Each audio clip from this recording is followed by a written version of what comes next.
Yo, why would God put a whole bunch of black people on slave ships?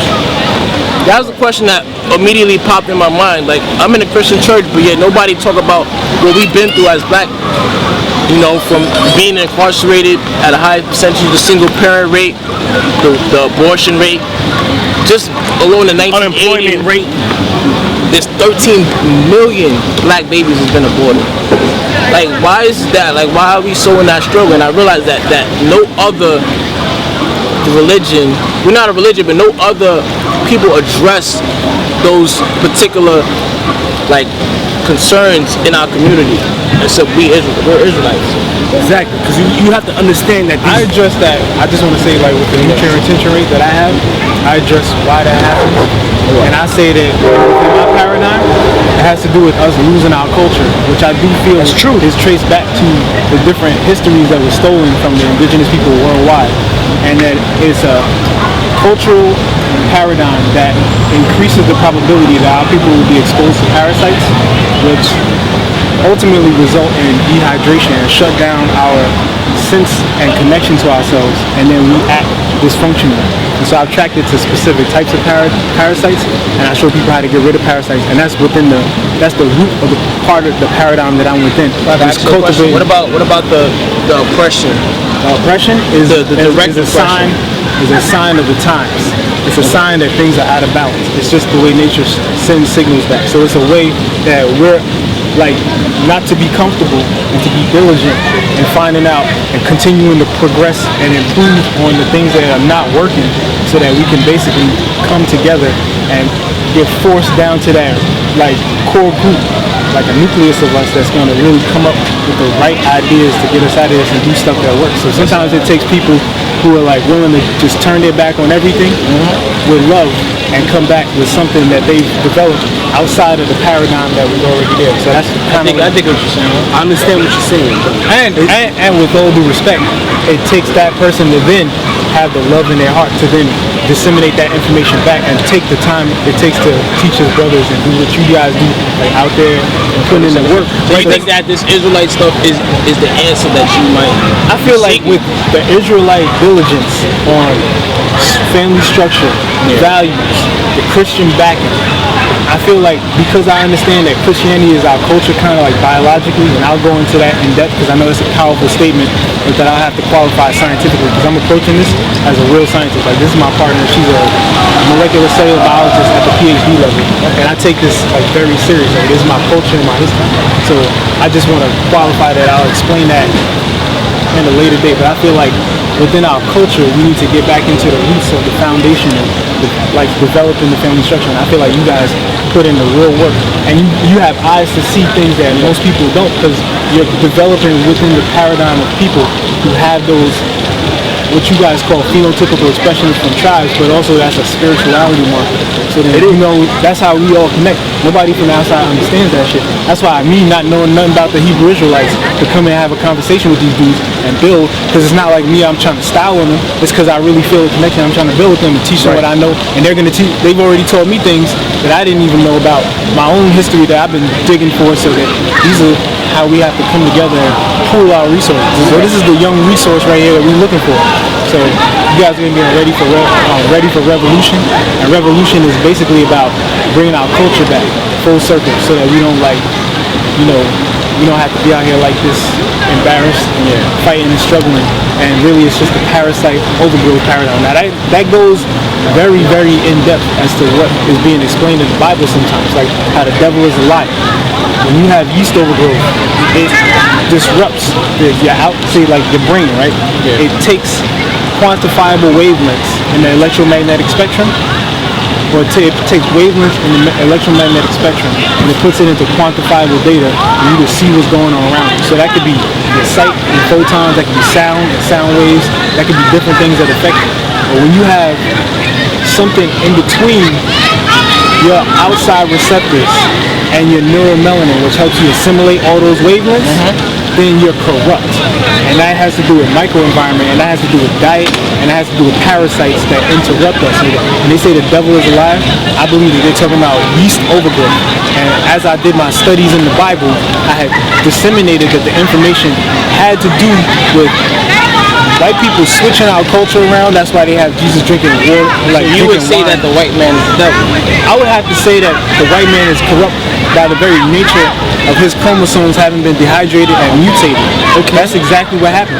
So when these brothers are talking about tribes and the information that's been disseminated, even when it comes into some of the things like the Yakub theory, I've studied that information and found the scientific interpretation for it. And now all I need to do is reach my people and explain it to them, because it really doesn't matter to anybody else. So this is a black power movement for our people. And these are black scientists here breaking down the information on a scientific and spiritual level, because it's always spirituality over science. But the science can easily explain the spirituality once you have eyes to see and ears to hear. That's what it is right now. But you have to understand, like what you was talking about oppression. In the scriptures it said oppression maketh the wise man mad. So you have to understand that, you know, we know all of this. We know that the white man, you know, his doctrine and how he works and functions, he's trying to make us docile in our minds, but you know. And the way they make us docile is to distort our neuromelanin by giving us nitrogen, by giving us alcohol, The alcohol, nitrogen, and yeast and bacteria and funguses are the #1 thing that destroy our neuromelanin. And even to the point where these funguses can use like sulfur to convert your eumelanin, which makes your skin black, into pheomelanin, which makes your skin white, which is what they call vitiligo, or when people are born with various types of albinism due to genetic missense and nonsense coding on a microscopic level. That's the result of dehydration, and your cells being in a state of inflammation, and it's called cellular inflammation, and that's a histamine buildup. And then your cells, instead of being hydrated, are functioning on a neurotransmitter called histamine. So this is what we're talking about. This is how we building out here. This is Marcus Garvey Park, right?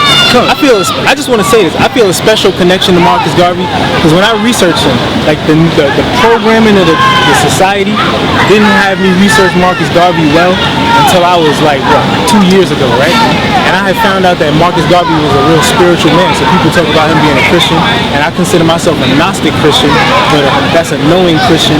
And I feel like I'm wholeheartedly a Christian because I know what's actually going on and can relate that back. Like I started off not knowing, and then when I developed that connection, it was a spiritual thing that I knew I needed to just implement, and I started doing it religiously, and it's important that we do that.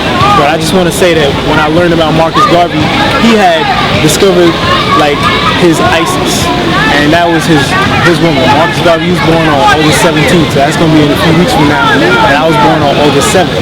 And I look at a wide spectrum of information when I look at what's happening. And so this event going down here in Marcus Garvey Park is special, because I found my ISIS. This is Dr.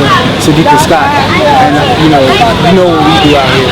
And I'm just gonna say that this is special to me to be able to build the brothers like this in Marcus Garvey Park like this. So peace and black power. That's what we about. It's beautiful. I gotta ask you a question. You say you're religious, but you're a standing Christian?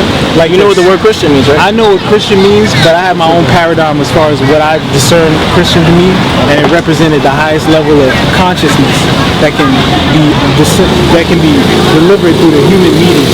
So like, I look at brainwave frequencies as a form of the electromagnetic spectrum that influence our environment, and that's a form of light.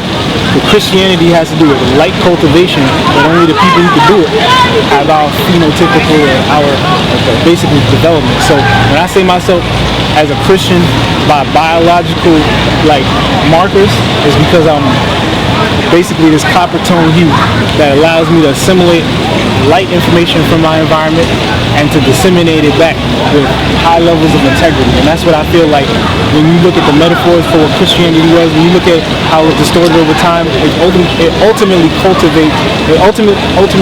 culminates into lifestyle cultivation techniques that were to bring us to our highest state. So when I say that I'm a Christian by like my religion, is that I avoid parasites, toxins, to the point where it's something I do every day, all day, non-stop. And I can't say that I'm 100% not corrupt, and I know that I have a small amount of corruption in me, so I check for that constantly. I check for it in my environment, I check for when I'm building with people, I check for it in signs on my skin, I check for it in my mental state, I check for it in my reaction actions and interactions around in the world.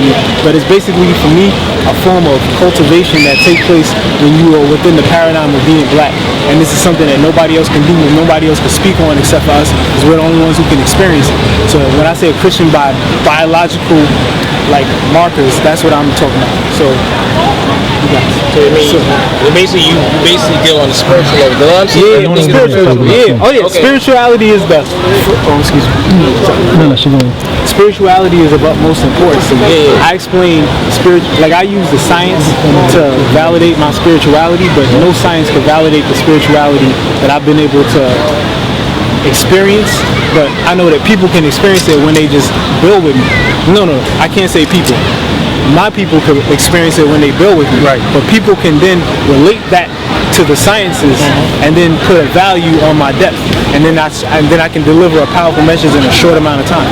So like when I go 0 to 100 real quick, it's easy to do with my people because we already have the technology that's within us to have a psychic connection.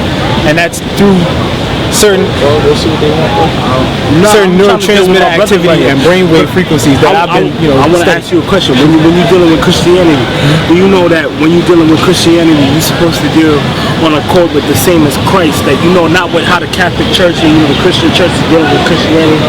But when you call yourself the original Christians, was dealing with Christ as they were Hebrew Israelites. They were Jews. They was dealing with Christ. They followed everything that Christ was doing. Like the Messianic faith. The Messianic faith. They was dealing with the high holy days, and they was dealing with the scriptures and the laws. They wasn't. How the Christians they like to deal. So, they dealing with Easter. They dealing with false holidays. I just want to build on that. So when I look at the high holy days, I study like basically astronomy, which is how the planets align and how various effects that we get from our atmosphere are altered by planetary magnetospheres and or different types of cosmic radiation that we can get, that we can monitor. So when I look at holy days and things like that, I trace those back to different conjunctions that I've seen impacts on the planet, and then I correlate it and correspond to that. So I do study that, and I study it on a daily basis. I don't want to give those guys a drop, but there are places out there where if you want to study what's going on out in space and how that corresponds to our environment, you can definitely go out there and find those things. Yeah, but you know what the high holy days are, right? Though I'm not sure. They're in conjunction with the moon. But I studied that throughout various cultures. There's been information that's been stripped from the original Christian paradigm that's been put into various other religions, and they've been like culture snatching, or various peoples have been culture snatching for a long time. And so a lot of our culture, which was based in science, real science, not like fake making shit up, it's based in real science. And I realized that when you decode a lot of the science, you can get into why these things had the impact that they had on the minds of the people in the past, and how that still is important in today. And I do study that on a daily basis. That's how I say I study it religiously. I study religiously. I build my body and mind and my family religiously, and I build like as much as I can. That's what we do. We can't live in the white man's world because it's wrong. It's right. Like you guys are out there on the streets because you just can't fuck with this shit. It's just right. If you're fucking with this shit and you're not like if you're fucking with this shit, you're not crazy, and you fucking with this shit and you feel comfortable in this shit, then something's really fucking wrong with you. Because you can't function out here. This is not where we belong. So I can't function out here. I'm just doing what I do because it's like I gotta do something. But I can't function out there like that. We gotta survive, but I can only survive under certain like really strict boundaries where I'm building with my people and I can't be taking advantage of people, and I have to live righteously. And what I mean by righteously is I check myself on parasite influence on my mentality, and I check myself on the things that I do on a daily basis that are gonna assimilate how my body is gonna be translating, the photons, electrons, and the magnetic spectrum that I translate into my, brainwave and love energy that I put out. So it's all true, but I'm saying at the same time, like when you say you're dealing with religion, what is religion? Because we're not really supposed to be dealing with religion. Alright, so I'm just saying religion for just a word instance, but I'm using like those are things people can relate to. But for me, it's not a religion as far as I study any one in particular religion and abide by that on some I understand that. But let me explain. What I'm saying is when you do something every single day, like suppose you smoke every day, you smoke religiously.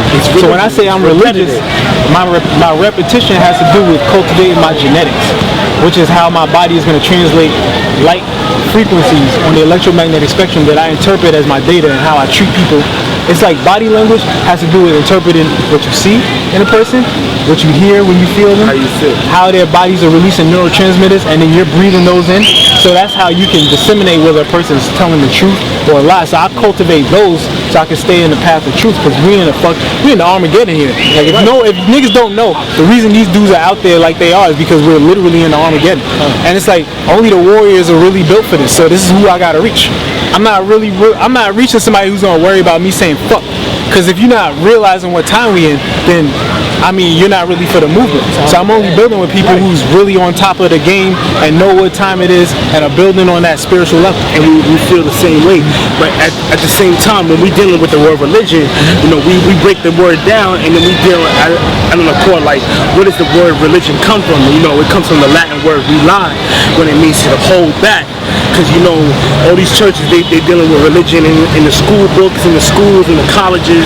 You know, they dealing with religion, and at the same time, you know, we're not dealing with religion because religion is to hold someone back. Because when we deal as Hebrew Israelites, we trying to bring the whole truth to our people. We're not trying to hold us back. We're not trying to put us in a chamber that you know that we can't. We're not praying to the Most High correctly, and then you know that we're not dealing with the scriptures and with the Most High on a right accord. Like when we're religion in the Catholic Church, they try to hold us back, with the 7 sacraments. Like where in the scriptures does it say that we gotta put a ring on a woman to make us marry? That's when we gotta look at that shit and say, is this my culture? Does it resonate with me? And if it doesn't then you know it's corrupt. And you can look at who's doing it, who's promoting that shit, and you can easily discern corruption. Exactly. It's very exactly. I know he's accurate, but I'm just saying for the this is for the people who build it. These are for the people who gotta hear this information. They gotta hear it. I can build on it, and we build because because honestly, when we dealing with marriage is one a man and a woman coming together in sexual intercourse. In a sexual intercourse. I would say on an intimate level, like even on an intimate level, we coming together without as the sexuality, one. And we coming together as a family, a man and a woman. We come together as one, like us, not me or you. It's us. We dealing on that accord. So the Catholic Church talks about we gotta put a ring on the finger, and then they deal like we gotta have an engagement party, I don't want to offend a lot of people, but we know that the Catholic Church is corrupt. The Catholic Church are the most corrupt literally on the planet, and it shows in their actions. It shows in the things that they do. So I'm only speaking from a perspective of proof. The Catholic Church is highly corrupt, and I can even break down biologically why they're corrupt. And that's just going to be something that we're going to cover on another day. Yeah. Like and everything. But see, I get what you're saying. I'm with you. But on a level that we can understand it, because the science doesn't really equate to what we experience when we feel. That's what the spirituality is about. So when you can look at your brother and you can feel that love, there's no science that can interpret that. You can talk about neurotransmitters. You can talk about how photons conjunct in the brain, but they can never experience it until you feel it. And that's why spirituality is always higher than any science. Yet science will be the key to helping those who are blinded by the veil from understanding the depth of this truth and being able to reawaken what's the most valuable aspect of being black. Alright, so that's just to the black and Hispanics, man. We just trying to say to wake up, man. What's a Hispanic in your terminology? Because I look at Native American Indians. Let him answer. It's Native American Indians, but we call them so-called Hispanics. You know what I mean? But we just use by the term that America uses. I would say call like them when you look at Hispanics, Hispanic, Latinos. you gotta look at the history of what happened in those environments. They've been raped. And so like that culture has been raped. And so when they call out the people who are Hispanics, they calling out their brothers who have been through the rage and the outside mentality of the conquistadors that came in and raped our lands. That's what they talking about right there. So there's a science behind this shit, and you can trace it if you just do a little bit of history digging. Some people don't have to do it because they can straight up feel it, but then for those of you who have to get the history and the footnotes and you can't feel it for some reason, because maybe it's something in your diet, or maybe it's something in your heart, or maybe it's something in your genetics. There's been long-standing genetic sellouts out here. You know what I'm saying? Maybe that's the reason you can't feel it, but that's what these brothers are talking about. So when they're claiming Hispanics, not just the people who speak Spanish, but the people who are in those areas who still have our genetics that may have been a little bit corrupt, but we still call them our brother because we know that what they've been through. We can't leave ours behind when we got answers and we got love for them. That's what's up. 12 tribes of Israel, man. We gotta wake up, man. We're the only ones that have been on slave ships, the only ones that's in the ghettos and the slums, the only ones that contracts AIDS. We the highest percentage of only ones that already been out here in the Americas, all over the world. That's what it's about. It's a worldwide, exactly. It's a worldwide thing, straining back from before they even say history existed. And we've been out here. And we still out here. We ain't going away. We ain't going nowhere. Y'all need to parasite off of us. And that's what y'all do.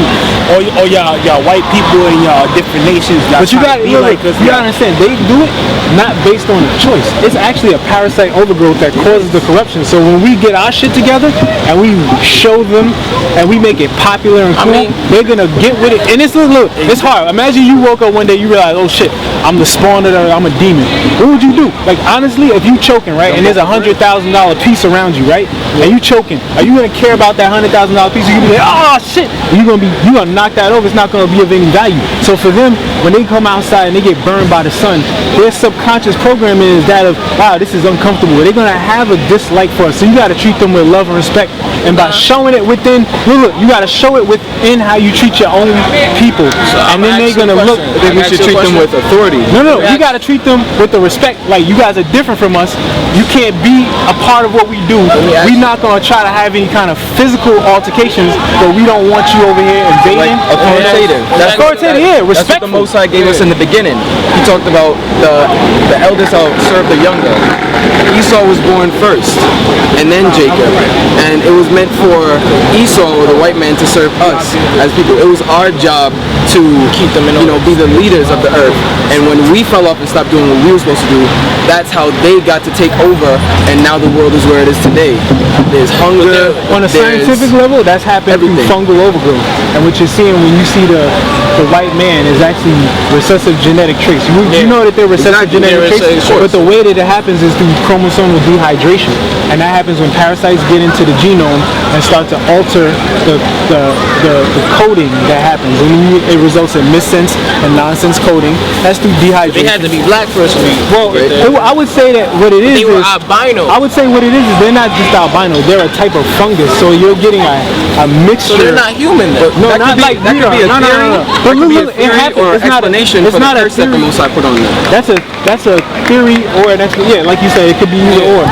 But the point is, in my own paradigm, that's how I explain it to myself. And that's how I qualify myself as a type of Christian, that I consider myself to be a Gnostic Christian, but through biology and being able to resonate with the people who consider themselves to be the black people on the planet. Who, like, I don't know, in your paradigm, are black people over here in the United States different from Africans? Yeah. So like, within my paradigm, I've broken that down as well. I can't explain it outside of spirituality, but I can resonate with. You believe in the Bible? Do I believe in it in what way? Because I take a great deal of information from the paradigms in the Bible. So I take a great deal of information from anything in my environment that resonates with me. So I have to say I've taken a lot from the Bible. Because I was brought up on the Bible. My mom's still a Sunday school teacher. My grandmother was a minister. My aunt's down south are a minister. So like, I grew up in the Christian paradigm, and what didn't resonate with me when I was younger began to resonate with me when I found like the outside perspective on a culture that belonged to the people who I resonate with. That was ultimately what we what we have kind of broken down in the Bible. I don't believe the Bible is 100% correct, and I believe that through history you can check the distortions and check, like if anybody's telling you to drink wine or eat bread, they're telling you to literally eat yeast, which is going to destroy your neuromelanin and it's going to destroy your body as a black person. So I look at that and I say, I understand where there may be corruption. Like what the Bible actually is a compilation of ancient texts. So for me, I look at that as an incomplete aspect of something that was a compilation of a grand history of a whole people. I don't look at the Bible as just one book. I look at it as like the world history of black people was compressed and then split up into things called religions, and then they distorted and twisted and mangled everything so that the only thing you can really know is whether it's in line with your nature and then whether it resonates on that spiritual level. That let him get his say. Come closer. About the bread and what's he gonna talk about so that we can like give it a topic? Bread and yeast? Yeah. Right. Actually, the custom of the Israelites was to eat unleavened bread. That means with no yeast. Bread with no yeast. That's powerful right there. That's very powerful. What type of right bread was there. that? I didn't hear you. Unleavened bread. Unleavened. Okay. That's yeah. Unleavened bread. That means that it doesn't rise because it don't got the yeast in it, which is That's what they would eat on the Passover. they would eat it only on Passover. Yeah. But what did they eat yeast on a regular basis? Because that I wouldn't recommend. That causes corruption in my paradigm. I would just. How do you prove that? How do I prove it? Yeah. With science. Like I don't know. You can watch my video. I did like a dissertation sort of thing within the black community, and it's like on readyforr.com, and it's ready for the number 4R. And he got it, so you can see it. It's kind of like it's a 3-hour video because I can't explain it in a 5-minute like clip. But the basis is that the science behind parasite overgrowth and its effect on the human microenvironment causes recessive genetic traits, and it also causes a disruption between your ability to absorb wavelength information, quantify it in your neuromelanin into how you act and function. So I do it based on actions and functions, and also there's like signatures that you can see too that are also based on our paradigm. Okay. So I do it based on science, and I like work with scientists to prove the things that I've like come up with as the statements that I make on my stance within my own paradigm. And there's also other people like, I don't know if you've heard of a guy named Minister Inky or Ali Muhammad. They're like in the conscious community. They've come up with that like parasite paradigm, and then there's a difference between black genes, and I've come up with that before I even met them, and then I saw it in other people and it resonated with me, so I followed that, and that's kind of like the paradigm that I'm working to build right now and bring some integrity to it. You believe in the scriptures? I believe there's so much information in the scriptures that if we negate that, we lose a large part of our culture, and I feel almost vital to be able to. The white man's supposed to go into captivity in the scriptures based on what he did in his past. Well, he's in captivity in a sense that he runs the world though. But no, he doesn't run the world. He doesn't run the world. He runs the matrix. Who's on top? Yeah, who's on top? The person who is on top is the person who can assimilate the wavelength energy from the creative forces in the universe. That's us. Exactly. So who's on top? Who's on top? But we're in a corrupt society, right? Well, so you gotta pay attention to what I just said though. I want to know, why are we in this? Who's on top, right? When you talk about the Illuminati, that's who's on top, right? No. But I'm saying, you talking about the white man runs society, right? Yeah. The Illuminati, right? That is not true. You niggas believe the white man runs the society, but the Illuminati is black people who have cultivated themselves. Like me, I would consider myself to be in the Illuminati, not just in the Illuminati. You know who I actually consider myself to be? I consider myself to be the bringer of information right here. But my point is, it's like this. When you say that white people run the society, they don't. Because if you look at how they parasite off of us, they don't run this society. We run this society. We just don't realize the dynamic behind how they're being able to utilize our ignorance against us. That's how, and then you can see like, sometimes it's hard to focus, but what happens is we run this society and we can't see due to our ignorance, due to the veil, how they utilize us to run the society around us. Physically, they control us. They don't control us physically. If they could put us... Yeast controls the body's ability to assimilate information and will control your actions. Yeast is responsible for what they call mental illness, yeast overgrowth, and various parasites. But I'm saying on a deep level, on the physical realm, that's what demons. Let's go. You have to pick this up on another page, brothers. Let's go. Nice talking to you. Let's go. Let's go. Alright, peace. You have to treat you with respect. You know, that's a great thing. You have to treat you with respect. Hey, I'm speaking with them. We together. Anything you want to say to them? I can round up. Let's go. Respect. Come on, let's go. Let's round up. Come on, let's go. Come on. Let's go. Oh, you guys are leaving? Peace and black power, bro. Let's go. Nice to meet you. Take it easy, family. Come on, let's go. All right, King. Come with us. Hey, you guys, let's go. Come on, That's that yeast in that blood. Let's go. We good. Well, let's go. You gotta teach them, brother. I'm learning from them. It's a mutual respect. Hey, they good? Yeah, I know. Y'all go ahead. I know y'all are. give him a card. Nah. He said, nah. Don't worry about it. Yeah, I know. Listen. Well, she's a molecular cellular biologist, right? And we teaching science out here. And then you approach her like she a rat, and that's disrespectful. You know what I'm saying? Like, I gotta stick up for my women. And I respect what you guys do, but you guys have been eating bread and yeast, and that's something that. Thank you, Shar. Thank you for that. That's from here, huh? Thank you for that. All right, no problem. That's from here. Don't worry about that. I know what y'all into, man. All right, man. You know what I'm saying? I mean, look. They say, go. Seriously, go. Seriously, go. And the same thing, you know, as far as that whole zone is concerned, even when you read the scriptures, it teaches that same type of diet. You know what I'm saying? You know what I'm saying? Like the first diet is a fruitarian diet. Thank you, bro. You see what I'm saying? Then after the fruitarian diet, then you went to the vegetation because of the water expansion, and after that, then you went to the meats. You know what I'm saying? So when you go back to the original zone, it's a fruitarian diet. It's a simple concept. Because in fruits, you got all things that you need. Thank you, know what I'm saying? All right, kids? Yo. All right. Thank you. All right.